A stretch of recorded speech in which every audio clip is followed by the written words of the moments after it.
Empowered Health, a podcast shedding light on how healing is an inside job. Keys to your inner power and total transformation. Discussing wholeness, wellness, and the effects of the mind on the physical and energetic parts of our being.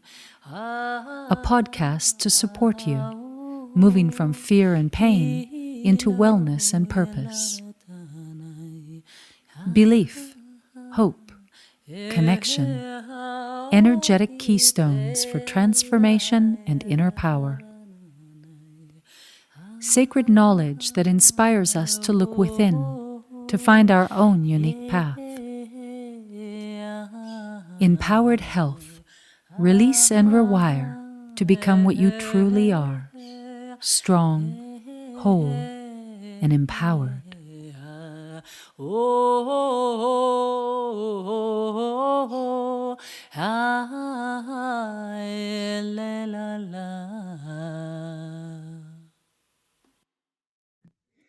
Welcome to the Empowered Mind, Empowered Health podcast, the keys to empowered and heart-aligned living for the conscious game changers with Dr. Jayne. Today we have Mary Mansfield.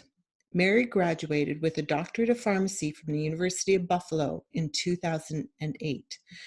She has worked as a pharmacist and now has a podcast, Mindful Empowerment, a broadcast on natural health and wellness, helping people make more informed choices and helping them live happier and healthier lives.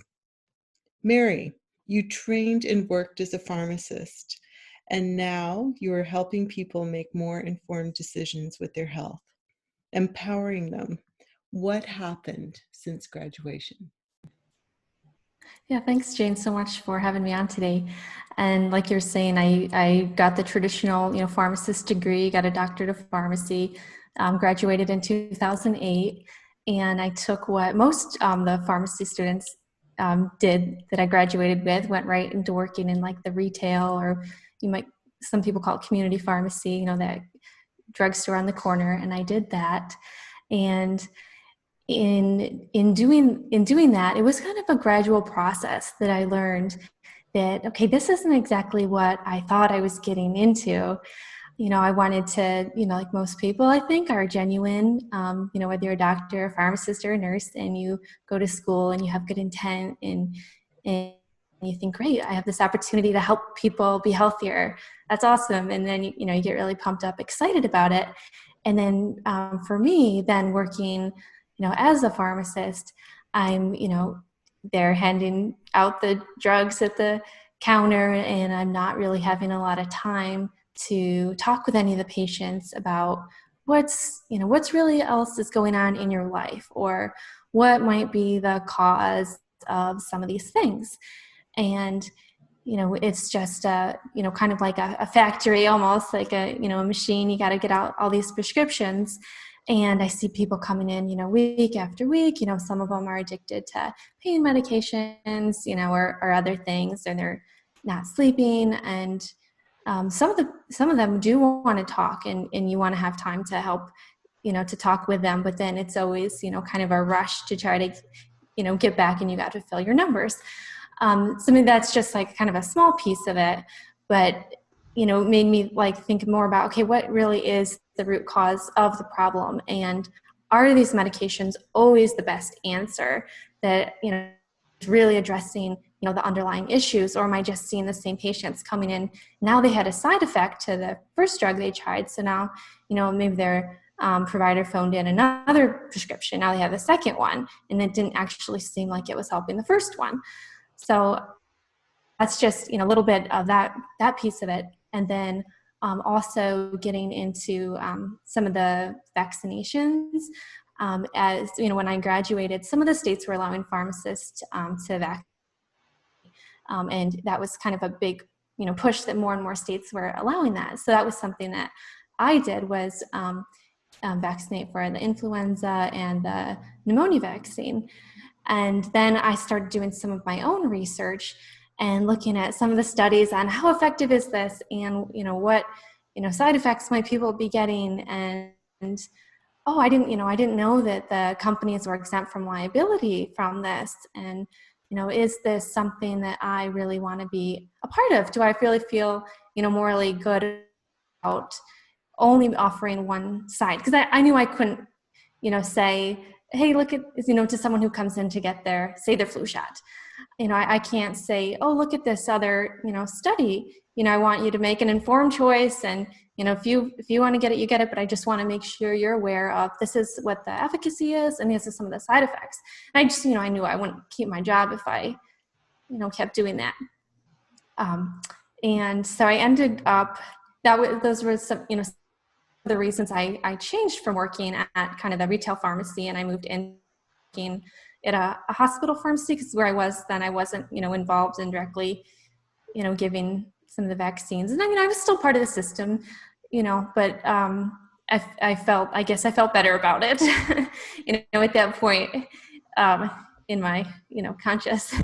and then after that, I ended up, my whole family relocated from, Rochester, New York, down to Jacksonville, Florida. So I moved there, and I was, looking for a job at that point, and I got a job with an insurance company. So I think a lot of people are familiar with going to the pharmacy and they're told, oh, you might need a prior authorization for this. So this is like in the United States.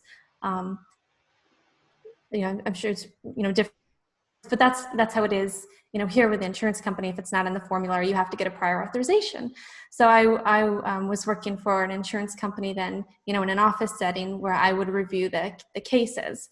The doctor would write in justification, request for payment for the medication, and then I would review it, and we would have certain criteria we would review it against, and decide if they were going to pay for it or not. So that was an interesting process to kind of work behind the scenes a little bit and see how some of that really works. So try not to take too long with all this. So next. Oh, it's awesome. It's good. It's great. Okay. Yeah. So. And then I guess next step, I was still working for that company, but they moved me around into a few different, departments within them. And then I ended up working for that company, but in their specialty department, which is basically the high cost, they come like high cost, high touch medications, like pretty, serious side effects that might be complex to store or administer. And so I was working, patients, when it was a patient, I would, talk with them over the phone about, their medication, or they might call in with questions. But it was interesting because when I compare that to when I was working at, retail, if someone would just call with a question, I would just say, maybe I just knew the answer, or I would look it up and, tell them about it. But working for the insurance company, it was almost like they gave you a script, and I go, this is what you're going to read them. And you have to recommend they get this vaccine, and, read this script. And I was telling my husband, I said, well, I'm not gonna do that. I said, it's only going to be a matter of time, I feel like, before, I'm probably not going to last in this position. I had a lady, call in with questions about her medication, and, I went off the script, and I start talking about, her diet and what are you eating and her lifestyle. And, so I was kind of actually during that time, that's when I started my podcast, Mindful Empowerment, and took the course, with London Real about starting your podcast, because I really wanted to do something different than just being a part of the system. So I was working in that job, and I was starting the podcast at the same time. And I felt like I really needed to do something that, had purpose to it, that I was making a difference rather than just reading some, biased script. So, but actually it happens that, the company was going through a reorganization, and the whole group I was with, we all got let go. So now I'm just focused on doing the podcast, and I did get an offer within a couple of days of getting let go for another job, but I felt like that wasn't the right thing, to do, as far as I didn't feel like I was going to really effectively, be, helping people and making a positive difference in their lives. So now I'm doing my podcast, Mindful Empowerment, and, I have interviews each week, and giving another view than you're going to hear in your typical, mainstream of course, necessarily, I don't necessarily, agree with all of it, or I just think it's so important for people to be able to get another perspective and then to decide for themselves. For example, with the flu shot, I just did a 15-minute video, by myself, use data just from the CDC Centers, for Disease Control website showing, hey, this is, what they say about it. And then I want people to be able to make an informed choice. And it's kind of getting into, what your mission is and your podcast. And I really like how you say moving from fear into health. And I know I talk about in my description, letting go of fear, because I think that's what really holds people back from being able to make an empowered choice. So that was kind of a long answer. Yeah, no, really good. I'd like to know more about the scripting, because it's very biased and one-sided and sale orientated, and people, I think, what we're both trying to do is empower people to look inside, trust what your own inner voice is saying, and look, if you're in fear, then you're going to follow the narrative because you think that you have no choice. But as soon as you move out of that and start to empower yourself with information, you can make a choice that's more personal. So I think that's what we have a shared vision there, which is lovely. Yeah, I see it all the time with patients. They get a diagnosis and then they come in and they think the only alternative is to take a medication, when there might be other options that could help them more. But kind of the system, the way it is, people are brought up thinking, oh, my doctor said this, so this must be right, and almost not even questioning that. And then they're just kind of giving up their power when they immediately just trust the system and not even considering something else. Yeah, I think we've been programmed to give away our power. Like, we're programmed from the age of 0 to 7 to think, even when you're little, you're programmed. As soon as you're sick, often your mom takes you to a doctor, So what do? We go to a doctor, we go to an authority to treat. So it's almost becomes like this belief that that's the only option. And then people don't look at deeper causes and to realize the physicals are just a mirror of what's going on. Often stress related, emotional related, maybe environmental, but there's lots of reasons, and that has to be cleaned up before you can get better. Right. Yeah. There's so many reasons behind it. And like you're saying, we were brought up like that. And, even, when I was, working in retail pharmacy, we'd wear our white lab coats, and, someone would say, oh, can I talk to the pharmacist? And you'd come over, your pharmacist tag on the white lab coat, and people like, oh, you're the pharmacist. And, I am a pharmacist. I went to school, I got the degree, but it was almost like this, ooh, whatever you say, I won't, question it because you have this title. Yeah. Yeah. Even as a naturopath, as we went through school, we had to wear the white coat, but I haven't worn one since. I don't see myself as superior. I see myself as someone that walks beside someone to help them figure out what's going on. But yeah, mm-hmm. It's interesting. It always felt wrong to me. Yeah, and I felt like some people, they just wanted an answer. Like when they would ask a question, and if I said, well, this study showed this, it could cause this side effect. I couldn't really give them a guarantee, because I never wanted to say something that I wasn't sure of. And I noticed some other professionals, they would just be, I think they knew the same information I did, but they would say it in a more authoritative way, kind of, and then, because I think that's what a lot of people wanted to be told, this is what it is. This is what they didn't want to have, be presented with like another viewpoint, because then that brings up like kind of ambiguity and questioning.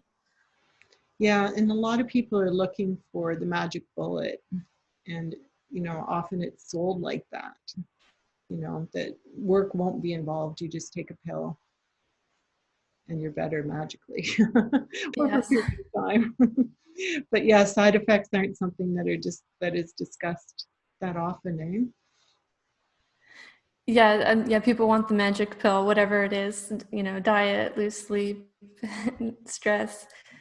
Yeah. But, like you were saying, really there's so many factors to it. And that's something else I learned. It's not just, physically somebody has high blood pressure, take a pill. It's, what's going on, emotionally, and what are you eating, and so many things. And I found interesting, like, in pharmacy school, there might be like a quick line about have a healthy diet, but, there really wasn't any, what is a healthy diet? And they would teach us, for hypertension, high blood pressure, make sure, that you're lowering your salt, they call it going on the DASH, diet. And then I've read research since then that's actually, sugar's contributing far more to people's high blood pressure. Salt's not really a problem for most people.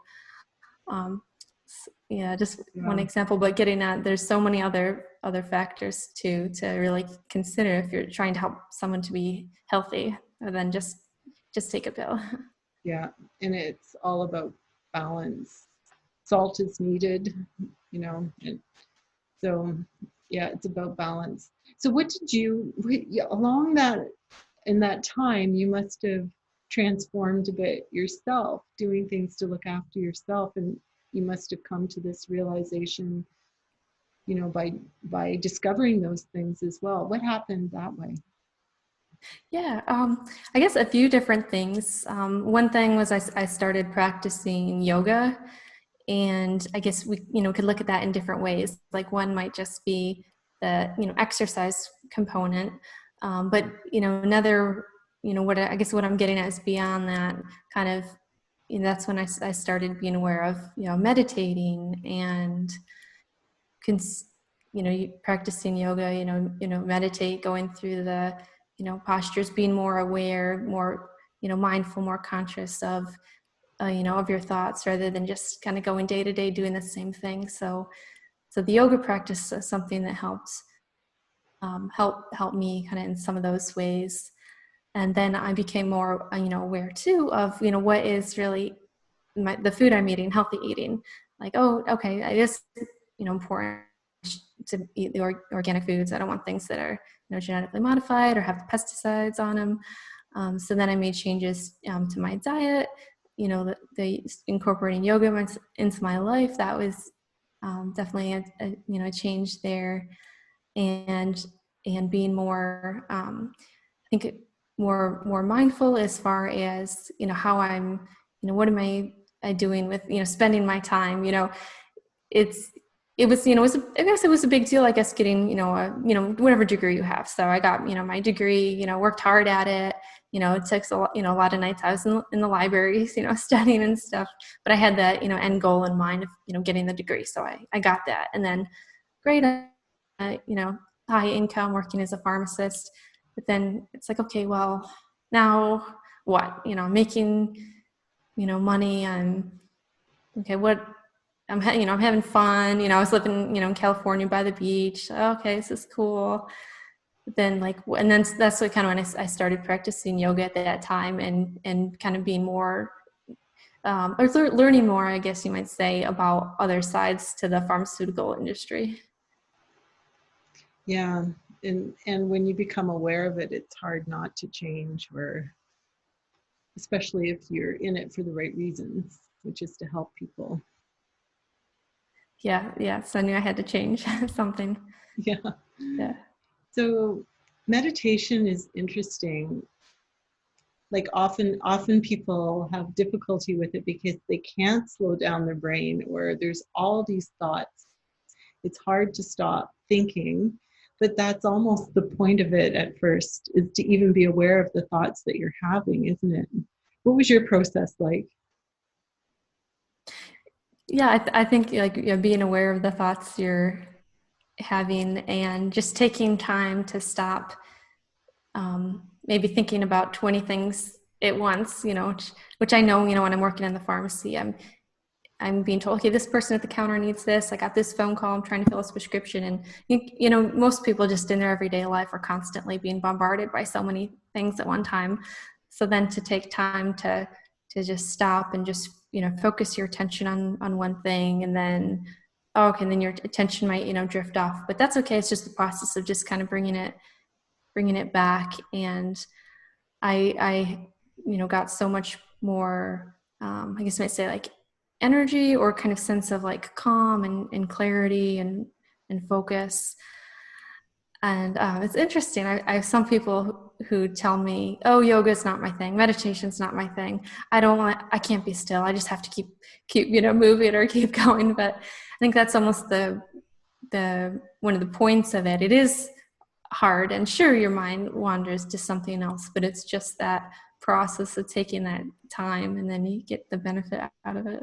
Yeah, because there is so much in life, like, to be distracted by, if you're going to be constantly saying, oh, I've got to do this, and oh, I love to do that. Like, you're distracted from your own inner knowing, or your innate knowing, which I believe it's called intuition, or, your connection to your real purpose. So it can be very distracting. Yeah, for sure. Yeah, and what else did you discover along the way? Food, yoga, and then just wanting to make a difference.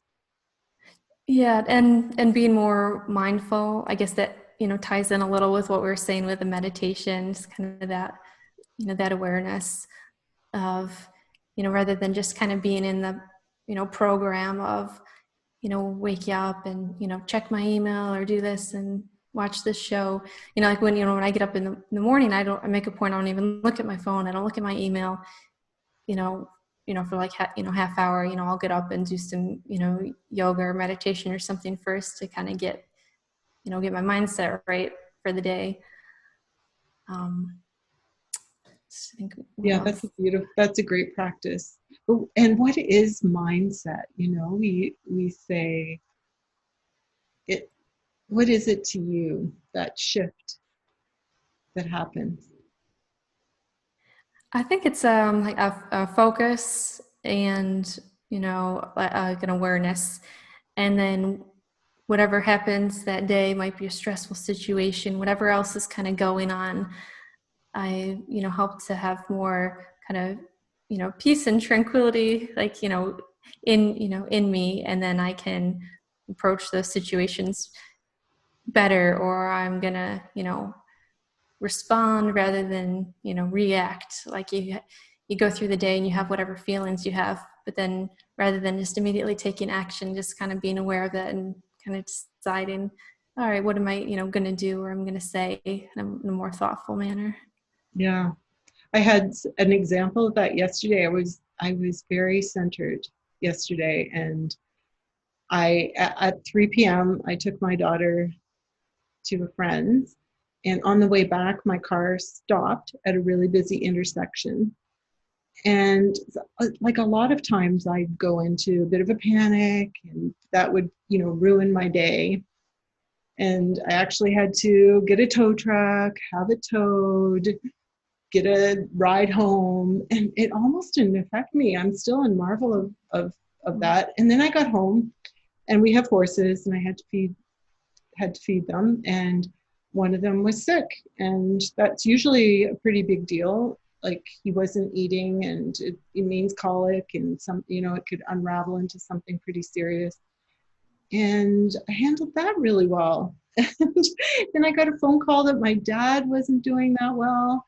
And none of those, like, I went through each one, but in such a centered way that it didn't really steal. You can really lose your energy in it and become exhausted from it. But yeah, I'm still marveling at how I didn't get pulled out of my center. And it takes practice. That's a great example.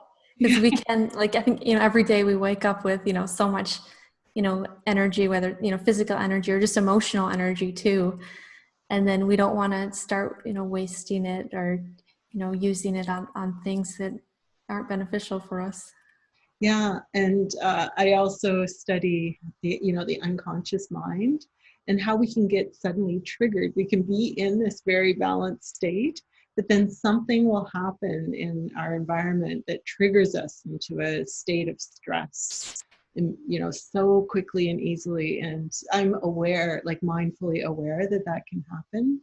So, and it still does. Like, we're all human; it still happens, but once you become aware of it, it loses its grasp. Like, you can still stay in that lovely grounded state. Yeah, and it kind of reminds me, like, something else is just realizing that, we have the power to control, our happiness, just like we're talking about our, energy and our responses. And, we can't make anybody else happy. We can try to do, whatever nice things, maybe it can lift their spirit short term, or each person has, like, in them that power to choose how they're going to react, how they're going to respond, and if what they're going to let get to them and control, whether they're going to feel happy or not. I mean, maybe it sounds, I don't know, it's kind of simple, but I think it's really, if when people approach whatever their life or their day like that, knowing that I have the power to control if I'm happy. It doesn't matter what somebody says, what somebody else does. This is something, some way we can take our power back. Yeah, and even like if you do get triggered, just bring yourself back to center. I think it's really important. Actually, it sounds so simple, but even the situation of the planet right now, everyone's in this state of fear and feeling like someone else has control. And we're giving it away in many ways. We're giving away our power. But if we each take it back to this, if each of us do it individually and act upon an innate knowing, I think it will really contribute to how, because it's a ripple effect. So it has to contribute to what happens on this planet.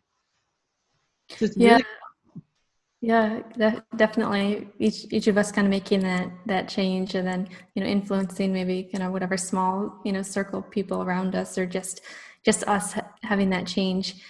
It's going to affect whether you're going to get in an argument or be angry, or sure, we're all people and these things happen, but it just, the way we are in self internally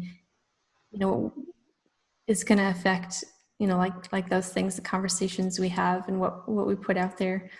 And then looking at people kind of as a planet.